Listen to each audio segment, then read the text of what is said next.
ونستغفره ونعوذ بالله من شرور أنفسنا ومن سيئات أعمالنا من يهده الله فلا مضل له ومن يضلل فلا هادي له وأشهد أن لا إله إلا الله وحده لا شريك له وأشهد أن محمدا عبده ورسوله يا أيها الذين آمنوا اتقوا الله حق تقاته ولا تموتن إلا وأنتم مسلمون يا أيها الناس اتقوا ربكم الذي خلقكم من نفس واحدة وخلق منها زوجها وبث منهما رجالا كثيرا ونساء واتقوا الله الذي تساءلون به والأرحام إن الله كان عليكم رقيبا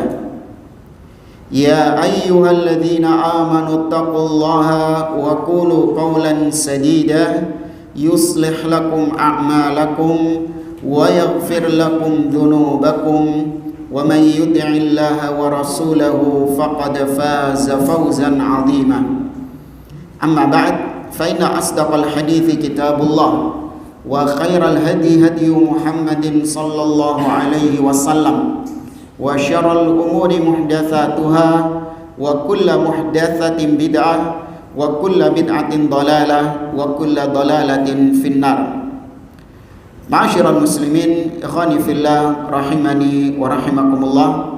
Alhamdulillah, segala puji bagi Allah Subhanahu wa taala yang mempertemukan kita kembali di majelis ini setelah kita libur selama bulan Ramadan dan juga Idul Fitr. Taqabbalallahu minna wa minkum. Semoga Allah Subhanahu wa taala menerima semua amal soleh kita dan semoga Allah mempertemukan kita kembali dengan bulan Ramadan di tahun berikutnya dalam keadaan sehat dan dalam keadaan beriman kepada Allah Subhanahu wa taala. Kita melanjutkan kembali pembahasan Al-Aqidah At-Tahawiyah yang ditulis oleh Al-Imam Abu Ja'far At-Tahawi rahimahullahu taala dengan syarah atau penjelasan dari Asy-Syaikh Abdul Aziz Ar-Rayyis hafizahullahu taala. Di pertemuan kita yang terakhir kita masih membahas ucapan Imam At-Tahawi yang mengatakan wa nusammi ahla qiblatina muslimina mu'minin madamu bima jaa bihi nabiyyu sallallahu alaihi wasallam mu'tarifin walahu bikulli ma qalahu wa akhbara musaddiqin.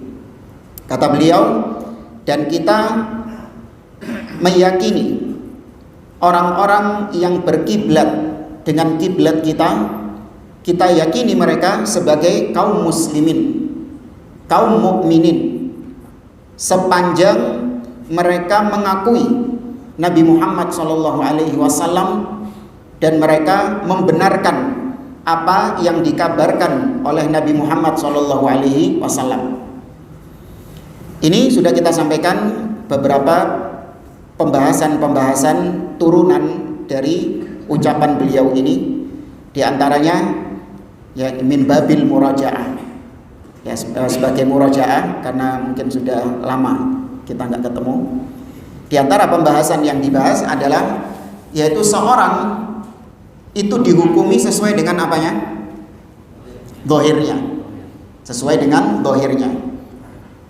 Maka kalau ada orang munafik, ya ada orang munafik, maka dia dihukumi sebagai apa? Tahu dari mana itu munafik? Yang tahu dia sama Allah Subhanahu wa taala. Kita secara zahirnya apa bedanya mukmin dengan munafik? Secara zahir tak ada. Ya. Munafik itu urusan apa ya? Batinnya dia, antara dia dengan Allah Subhanahu wa taala, menyembunyikan kekufuran dan menampakkan keislaman. Maka kalau zahirnya dia Islam, maka kita hukumi zahirnya sebagai Islam. Ini sudah kita lewati pada pertemuan-pertemuan yang lalu. Kemudian juga di antara pembahasan dari ucapan Imam At-Tahawi tadi bahwa ahlul bid'ah maka itu muslim atau kafir? Muslim. Ya, ahlul bid'ah itu masih kaum muslimin. Mereka tetap dihukumi sebagai kaum muslimin selama bid'ahnya bukan apa?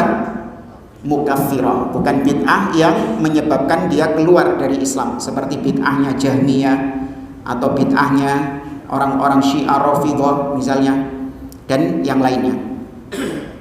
Kemudian juga di antara pembahasan yang sudah kita lewati adalah yaitu tentang seseorang dihukumi sebagai kafir, ya, kekufuran. Bahwasanya dibedakan antara kufur dari sisi perbuatan dan kufur dari sisi pelakunya. Tidak mesti orang yang jatuh dalam perbuatan kufur maka dia dihukumi sebagai kafir. Sebagaimana kaidahnya kata para ulama, laisa kullu man waqa'a fil kufri waqa'al kufru alaihi. Tidak semua orang yang jatuh dalam kekufuran maka dia divonis sebagai kafir. Betul, perbuatannya itu kufur, tapi orangnya enggak mesti kafir. Ini kita bicara muslim. Adapun kalau orang yang memang kafir asli, ya, orang yang memang kafir asli, maka dia tetap dihukumi apa? Kafir. Jangan terus Anda menggunakan kaidah tadi. Oh, kan dia nggak mesti. Betul dia itu nggak nyembah Allah, betul dia itu Tuhannya itu Yesus, tapi nggak mesti dia itu dihukumi kafir. Soalnya kata Ustadz itu tidak semua orang yang jatuh dalam kekufuran maka dia divonis kafir. Iya, itu kita terapkan bagi siapa? Kaum muslimin. Adapun bagi orang yang memang sudah tidak beragama Islam maka tetap kita hukumi mereka kafir. Kemudian kita sampaikan juga tentang, ya, ini turunan dari pembahasan tadi, perbedaan antara kafir asli dengan orang muslim yang divonis kafir. Kalau orang kafir asli maka dia itu dihukumi sebagaimana asalnya. Sedangkan orang muslim yang dituduh kafir maka dia dihukumi sebagaimana asalnya dia muslim. Maksudnya gini, sebagaimana kaidah fikih, al yaqin la yazulu bisyak.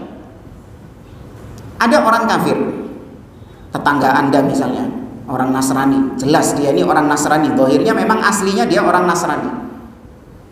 Kemudian tiba-tiba Anda lihat dia itu masuk ke masjid ini, Masjid Nurul Huda, orang-orang muda kayak ini. Berarti di situ ada kemungkinan dia sudah masuk Islam, tapi ada juga kemungkinan yang lain, enggak, dia masuk masjid itu paling cuman ya nunut nang jeding lah misalnya lah, kebelet boyo langsung ke jeding. Kan ada kemungkinan itu ya.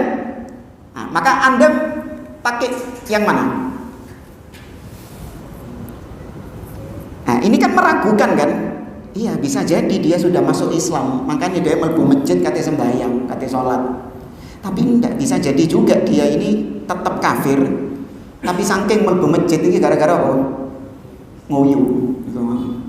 Nah, kan itu masih meragukan, syak. Nah, yang yakin itu apanya dia? Kekafirannya. Maka dikembalikan kepada hukum yang yakin dulu, enggak, dia kafir. Sampai ada keyakinan kalau dia itu Islam baru saya vonis dia Islam. Nah, metu masjid takon ono. Pak, mau masuk masjid apa? Iya, saya sholat. Nah, sholat ini berarti adalah bukti akan apanya? Akan keislamannya. Nah, baru kemudian kita ganti. Awalnya kita yakini dia kafir, kemudian kita ganti sebagai muslim karena datang sesuatu yang meyakinkan, yaitu pengakuannya kalau dia itu adalah sholat, orang yang sholat. Tapi kalau enggak, ya sudah, balik nonang hukum asali, gak apa-apa, gak dosa kok sampean. Meskipun dia sholat di sini. Jadi meskipun orang kafirnya tadi sholat, kemudian dia keluar, Anda nggak tahu dia ini ngapain tadi di dalam masjid, maka Anda tetap menghukumi sebagai kafir. Dosa gak? Anda kembalikan ke hukum asalnya dia kafir memang secara asal. Nah, berbeda dengan orang Islam. Kalau orang Islam, maka dia hukum asalnya apa? Muslim. Ketika datang keraguan-raguan apakah dia masih muslim atau dia sudah kafir, maka balik nonang hukum asalnya tadi, yaitu dia masih muslim. Ada orang Islam masuk ke gereja, didelok sampai kanca-kanca, fulan mlebu gereja. Nah, ada kemungkinan satu dia sudah murtad. Kemungkinan yang kedua, padha kaya iku mang, lapo? Nguyu. Ya kencing. Ya kan? Nah, ini masih meragukan. Nah, kalau meragukan seperti itu, bagaimana sikap kita? Kita vonis apa dia? Islam, balik nonang Islamnya dulu. Baru metu gereja takon ono, Pak. Tadi masuk gereja, oh iya saya ikut ibadah. Ah, wis mari ini berarti. Ini meyakinkan ini. Berarti dia apa? Murtad kafir sudah. Dohir itu nyata. Baik, ala kulli hal ini sudah kita bahas pada pertemuan yang lalu. Di antara dalilnya yaitu surat At-Taubah ayat yang ke-6, Allah Ta'ala berfirman, wa in ahadun minal musyrikin astajaraka fa'ajirhu hatta yasma'a kalamullah. Apabila datang seorang musyrik kepadamu, maka lindungi dia sampai dia mendengar kalamullah, mendengar Al-Quran. Sisi pendalilannya, Allah sudah memvonis dia musyrik padahal dia belum mendengar Al-Quran. Ya, karena dikembalikan ke hukum asalnya dia itu musyrik. Ya, jadi jangan pakai kaidah, oh, dia iki kecilik memang urip nang lingkungan wong kafir. Dia enggak pernah mendengar Al-Quran, enggak pernah mendengar Islam. Kecilik wis dididik kafir, masa dikafirkan? Coba. Hah? Ada anak ini memang sejak lahir dia tinggal di lingkungan kafir, gak pernah mendengar ada agama namanya Islam, gak ono ustadz sing teko nang kono. Ya, kita bicara mungkin puluhan tahun yang lalu ya, belum ada internet ya. Kalau sekarang kan mungkin anak bisa anu sendiri di internet. Ini enggak ada informasi tentang Islam yang masuk ke dalam dirinya dia. Statusnya apa dia? Anak ini statusnya apa? Hah? Kafir. Orang yang tinggal di pedalaman. Kanibal, tahu kanibal ya? Mangan wong. Kau ono ustaz sing wani nang kono. Buat berdakwah. Sehingga mereka ini tidak tersentuh dengan Islam. Nah, maka mereka ini statusnya apa? Muslim atau kafir? Kafir. Ya, kafir. Bukan, kan dia belum menerima dakwah. Meskipun dia belum menerima dakwah, tetap dia divonis kafir. Adapun nanti di akhirat akan apa? Diuji sama Allah. Sebagaimana datang dalam riwayat Ibnu Abbas, Allah memerintahkan kepada dia untuk masuk ke dalam api. Kalau dia taat, maka berarti itu surga bagi dia. Tapi kalau dia menolak, maka dia akan dijebloskan ke dalam api neraka beneran. Itu hukum akhirat. Adapun hukum di dunia cuman dua, yaitu kalau nggak mukmin kafir. Nggak mungkin dong Anda memvonis mereka mukmin. Ya enggak? Orang-orang primitif itu. Mosok Anda vonis mereka ini mukmin, muslim tekon di Kang Biro. Ya kan? Nggak mungkin mereka muslim, mereka nggak nyembah Allah Subhanahu wa taala. Akan mereka kafir apapun alasannya. Tapi ala kulli hal, kemudian masih murajaah pembahasan tentang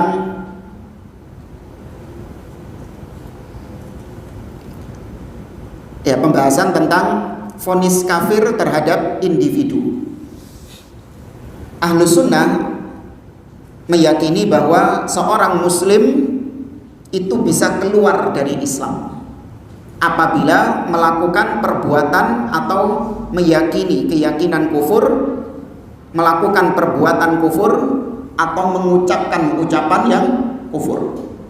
Sebagaimana iman itu menurut ahlu sunnah itu keyakinan, ucapan dan perbuatan, maka demikian juga kekufuran itu bisa dengan keyakinan tok bisa dengan ucapan tok dan bisa dengan perbuatan tok. Ya. Berbeda dengan Murji'ah. Kalau Murji'ah meyakini perbuatan itu bukan bagian dari iman, sehingga orang yang berbuat syirik, berbuat kekufuran, maka perbuatannya itu bukan kekufuran, kata mereka, karena perbuatan itu nggak masuk bagian dari iman. Nah, orang muslim apabila jatuh dalam kekufuran, maka dia bisa langsung divonis kafir apabila memenuhi syarat-syaratnya.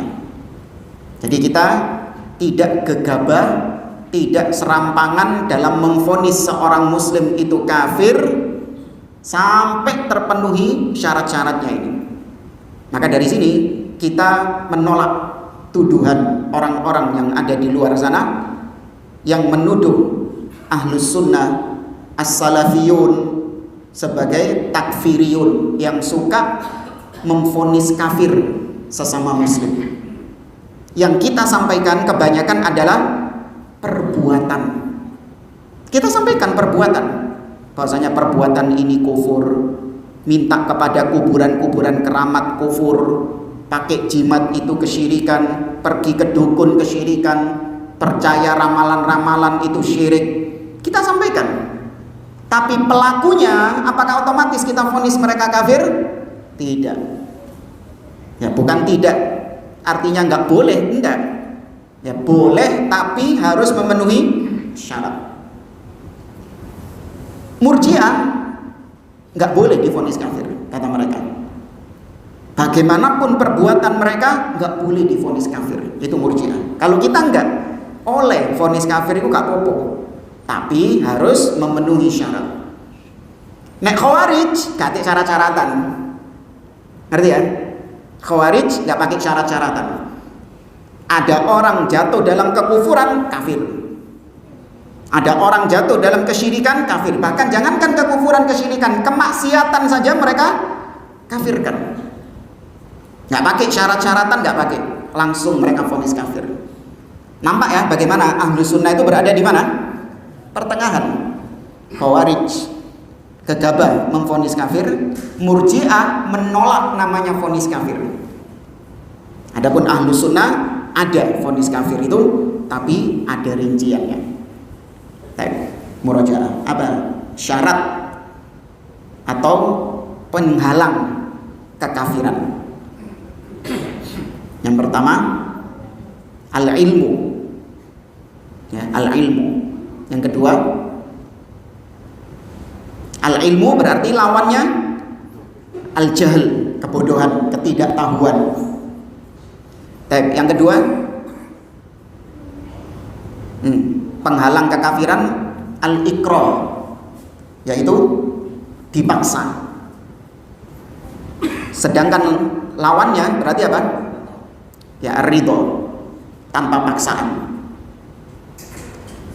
Kemudian yang ketiga ya sengaja, ya al-amd, sengaja. Berarti lawannya adalah al-ikhtiyar, ya ada pilihan di situ.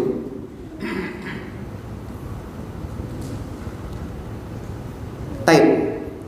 Ini yang disebutkan sama beliau ada 4, tapi sebenarnya yang 4 ini masuk ke dalam yang pertama, yaitu at-ta'wil.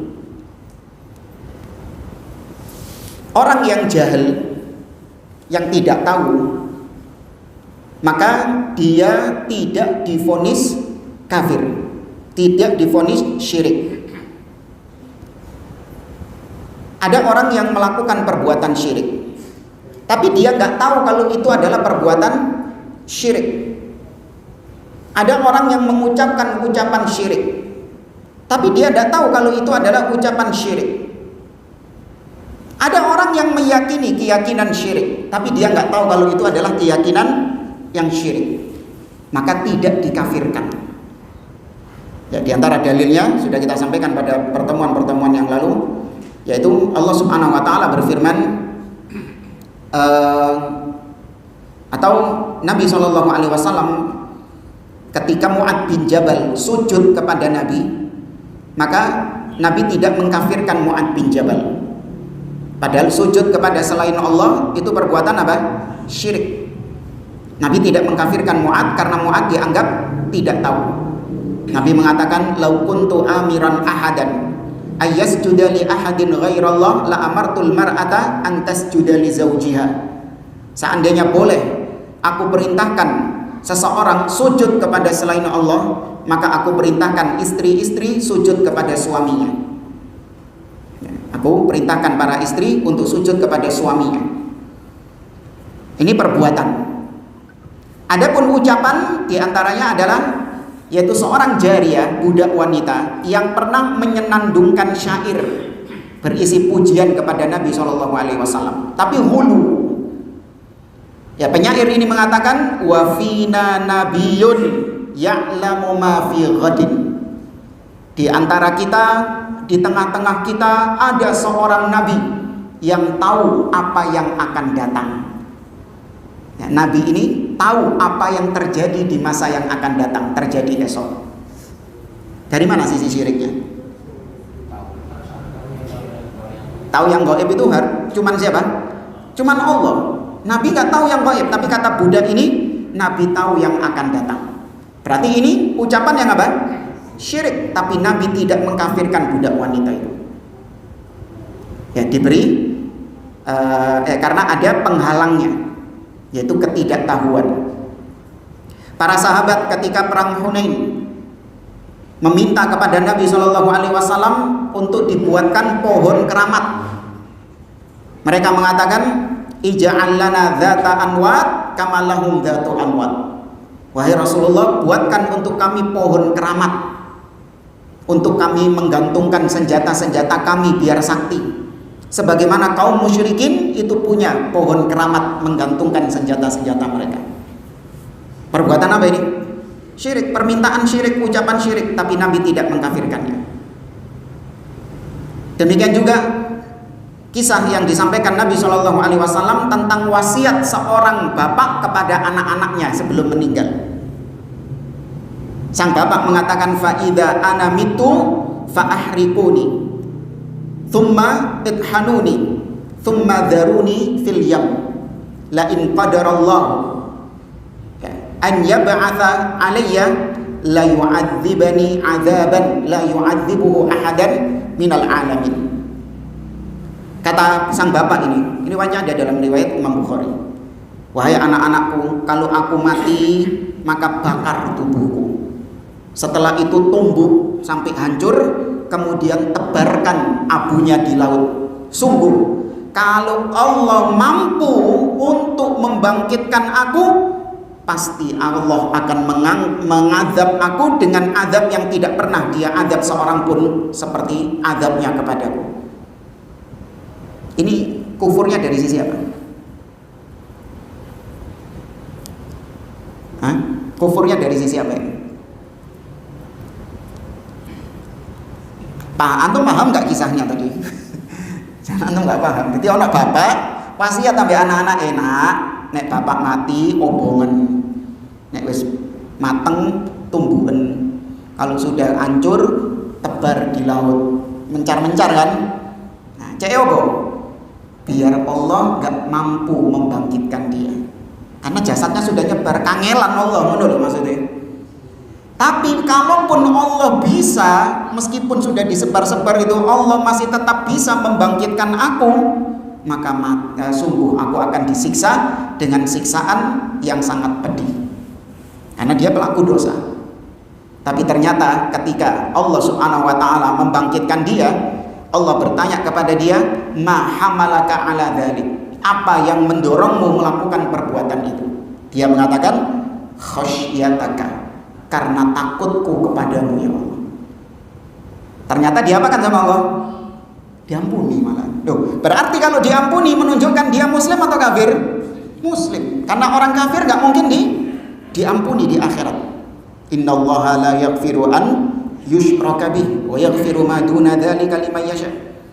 Tuh, berarti kan dia ini melakukan, mengucapkan, bahkan meyakini keyakinan kufur, yaitu Allah itu mungkin saja nggak mampu membangkitkan saya. Kufur nggak itu? Kufur, meragukan kuasa Allah. Ditebar cek Allah kangelan. Tapi nek Allah sih tetap iso, ajur aku wisan. Nek Allah sih tetap iso bangkitno aku, ajur aku wis. Soalnya dia berbuat dosa. Ya, tapi sekali lagi Nabi SAW tidak mengkafirkannya. Kemudian kisah dari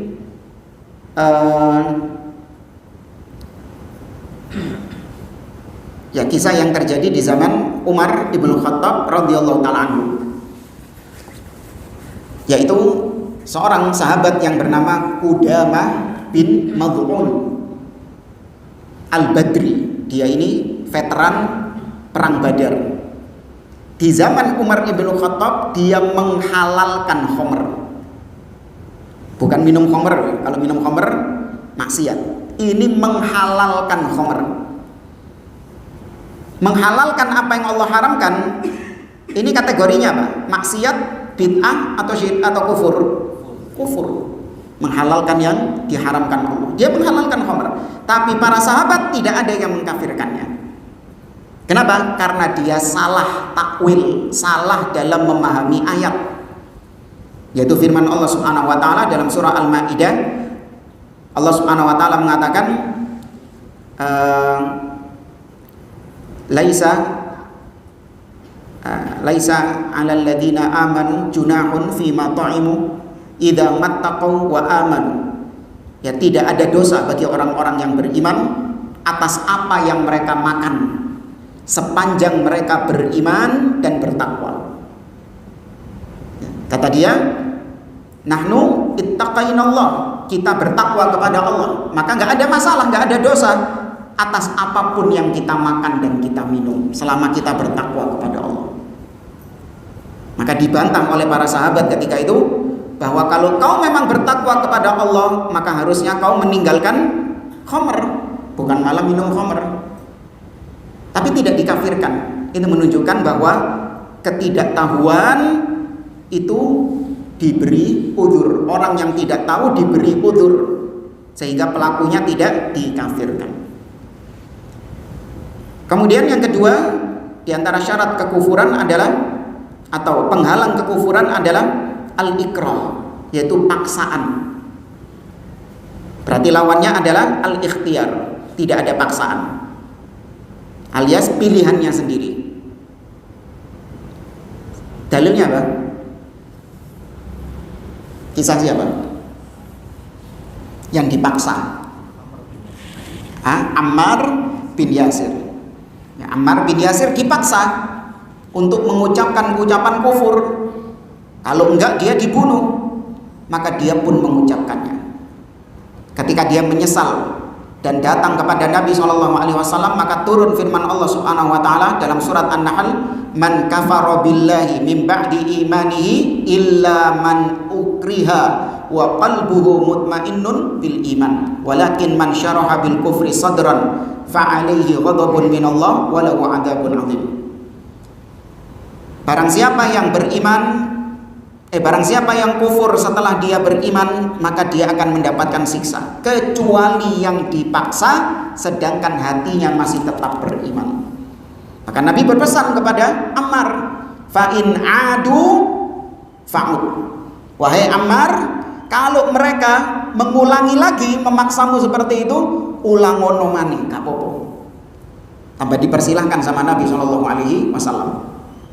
Maka menunjukkan bahwa paksaan orang yang melakukan kekufuran, mengucapkan kekufuran karena paksaan, sedangkan hatinya masih tetap beriman, maka ini tidak dikafirkan secara individu. Meskipun kita jelaskan bahwa jenis ucapannya itu, jenis perbuatannya itu adalah jenis kekufuran, tapi orangnya tidak dikafirkan.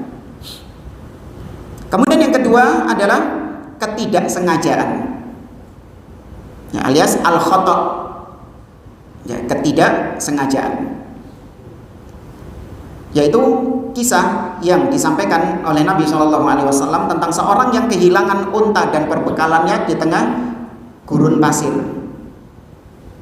Tiba-tiba setelah berlalunya waktu, maka untanya kembali lengkap dengan perbekalannya, maka dia pun senang, gembira. Saking senangnya dia mengatakan, Allahumma anta abdi wa ana rabbuk. Ya Allah, engkau adalah hambaku dan aku adalah Tuhanmu.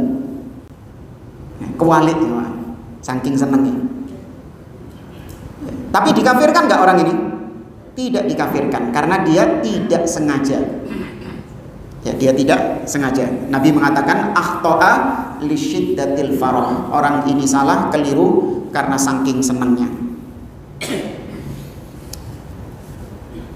Baik, jamaah rahimani wa rahimakumullah.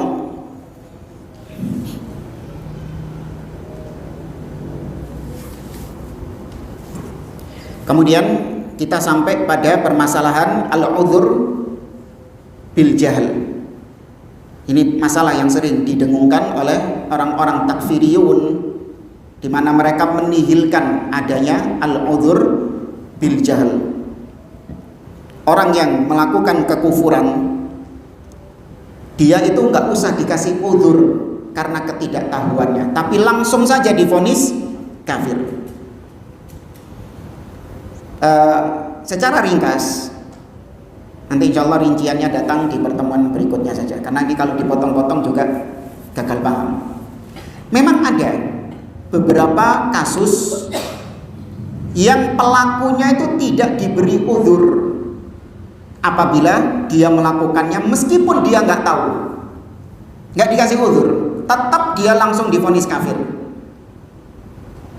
Tapi ada juga perbuatan-perbuatan yang pelakunya divonis, yang pelakunya diberi udhur atas kekufurannya. Ada yang tahu nggak apa perbuatan yang tidak diberi udhur pelakunya, meskipun dia nggak tahu kalau itu kekufuran? Apa kira-kira? Hah?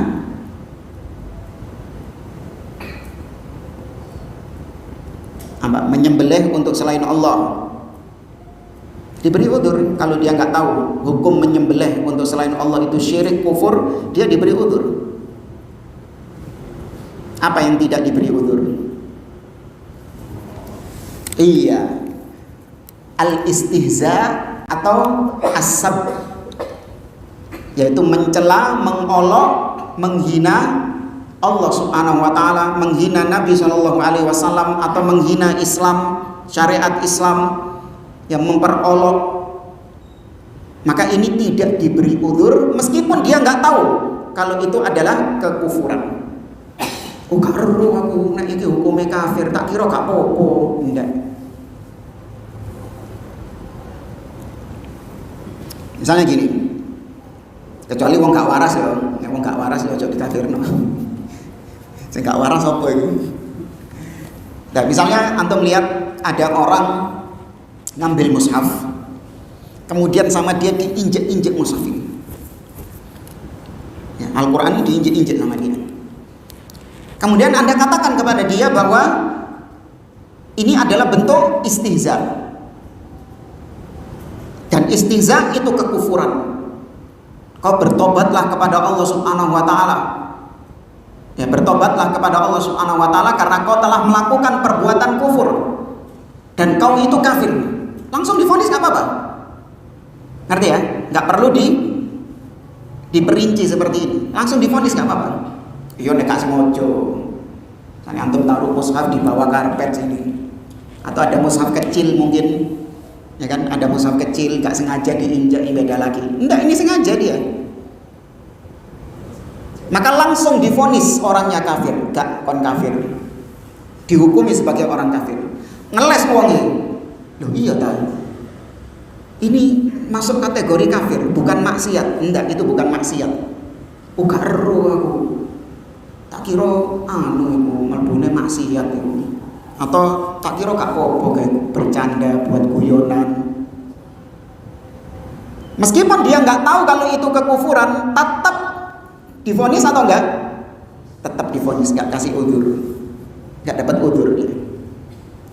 Sedangkan ada orang yang menyembelih sesembelihan untuk kuburan keramat, misalnya. Perbuatan apa? syirik. Tapi dia bilang, saya nggak tahu kalau ternyata menyembelih untuk selain Allah itu syirik, kufur.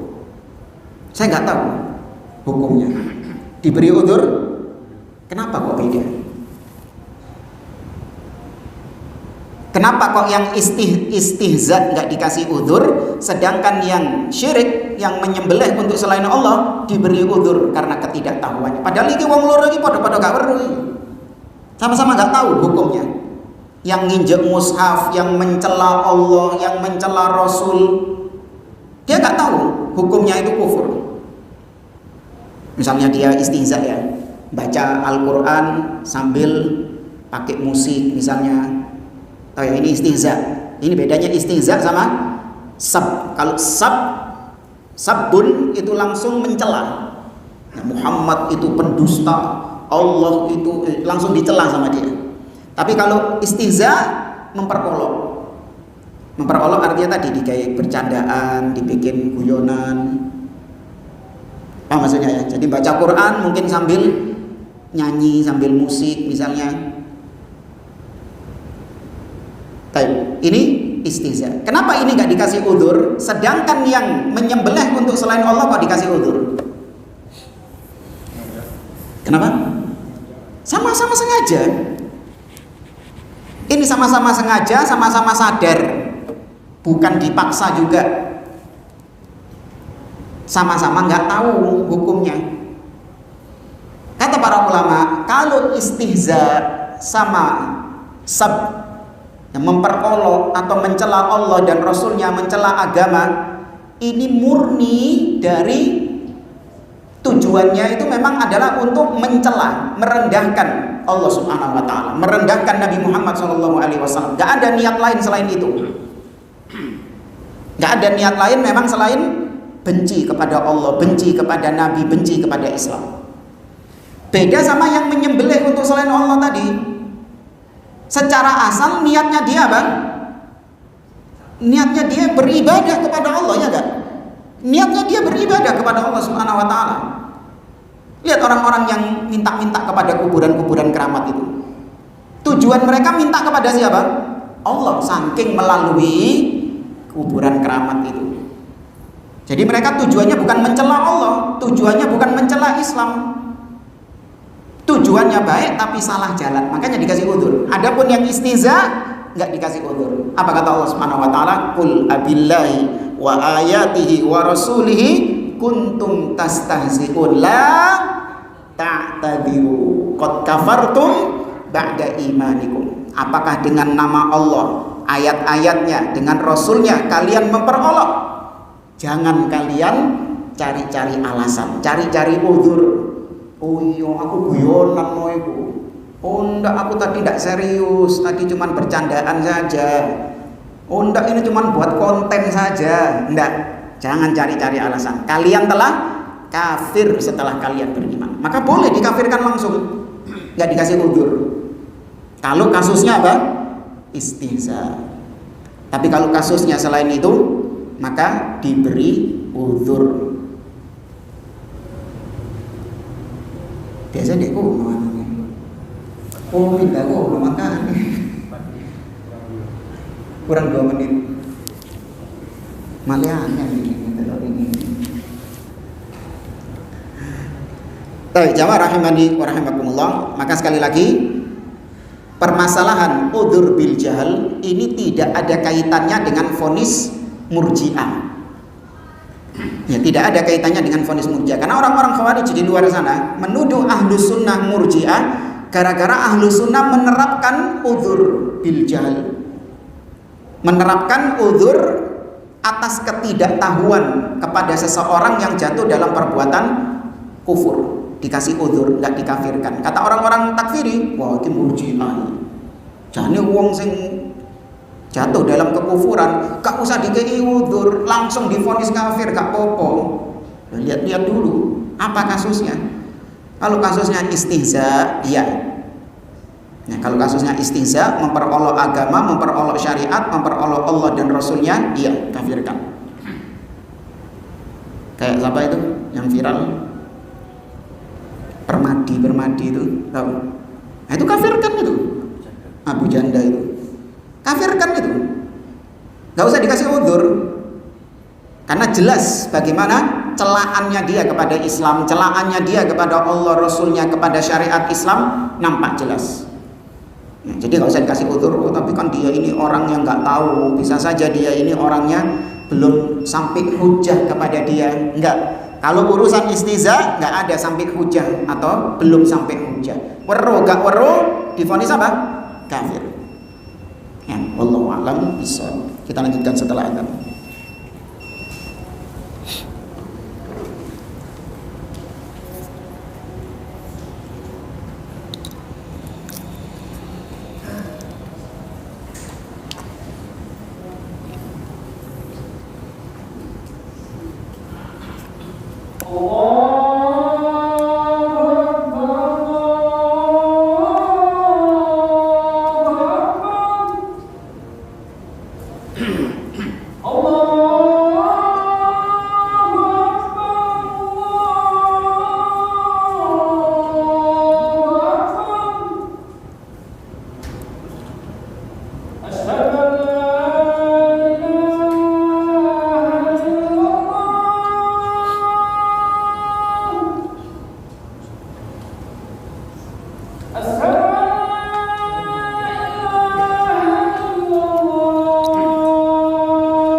Ma'asyiral muslimin rahimani wa rahimakumullah.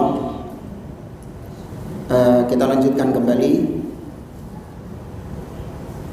ke pembahasan tentang al-udhur bil jahal yang disampaikan oleh beliau di kitab Aqidah, Syarah Aqidah Tahawiyah ini cukup panjang.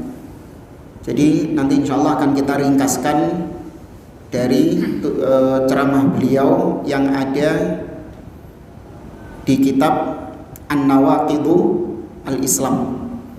Jadi dalam kitab Nawaqidul Islam atau pembatal keislaman, Syekh Abdul Aziz Ar-Rayis juga membahas tentang masalah al-udhur bil jahal ini, terutama yang tadi kaitannya dengan istihza atau mencela Allah Subhanahu wa taala, mencela ayat-ayatnya atau mencela Nabi Muhammad SAW. Tapi sebelum kita tutup, kalau ada yang mau ditanyakan silakan.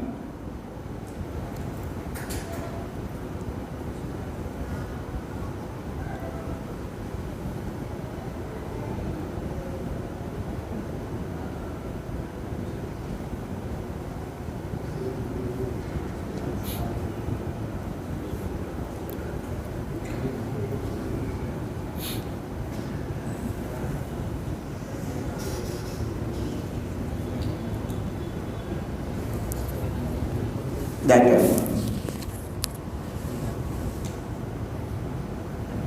Sekarang karena zaman sekarang kan zamannya internet ya, sekarang kan bilang lagi perang menggunakan gimana?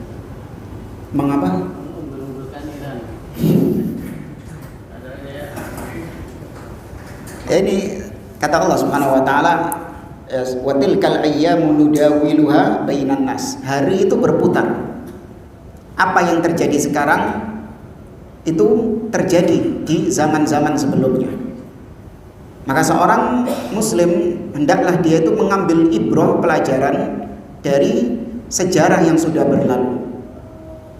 Kasus seperti ini di mana sebagian ahlus sunnah mereka mulai mentokohkan, memuji-muji, menyanjung-nyanjung kaum munafik Syiah Rafidhah yang ada di Iran sana. Dengan tokohnya kemarin yang sudah bongko, siapa namanya? Ali Al-Khamenei, ditokoh-tokohkan, dianggap sebagai pahlawan, dianggap sebagai simbol keberanian, ya dielu-elukan, menyingkirkan semua kesesatan-kesesatannya. Maka ini orang yang nggak baca sejarah di tahun ketika terjadi revolusi Iran. Sama mungkin antum yang hidup di tahun itu, anak belum hidup di tahun itu cuman kita dengar dari orang tua-tua itu. Mereka bilang persis kejadiannya seperti dulu. Kalau dulu yang ditokohkan siapa? Al-Khomeini, pemimpin revolusinya itu yang dielu-elukan. Katanya di Indonesia itu banyak yang ngefans sama Al-Khomeini. Iya, banyak yang ngefans, ditaruh fotonya, ya kan, dipajang fotonya, ngefans, cinta, menaruh kecintaan kepada dia. Mungkin tahun-tahun segitu mereka nggak tahu perbedaan antara ahlu sunnah dengan Syiah, dengan Rafidhah.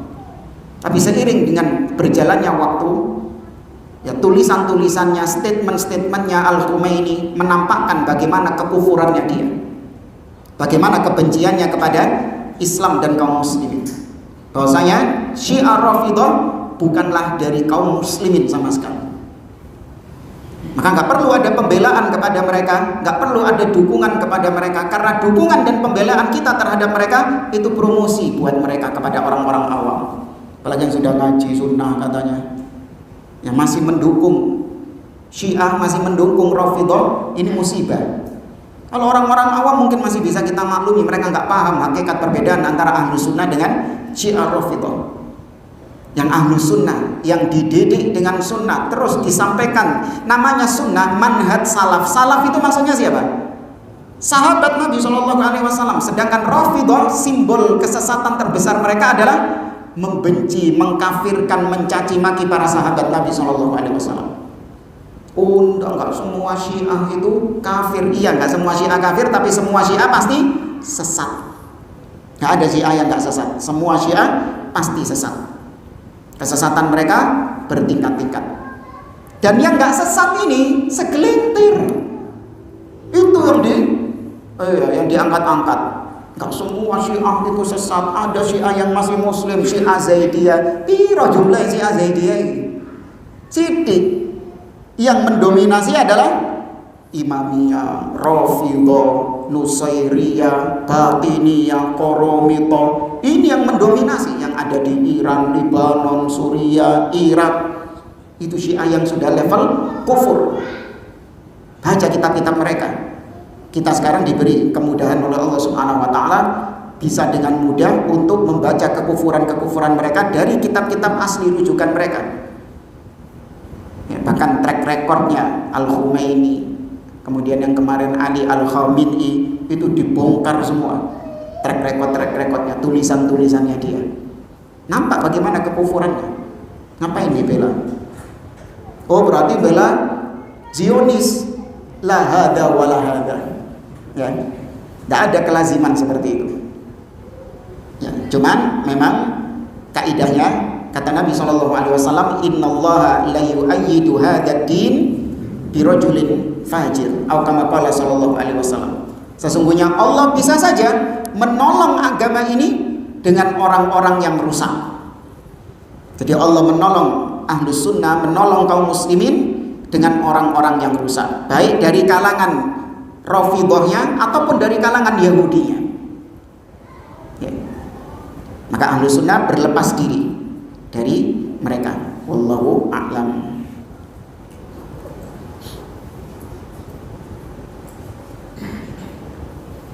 Dan yang lain,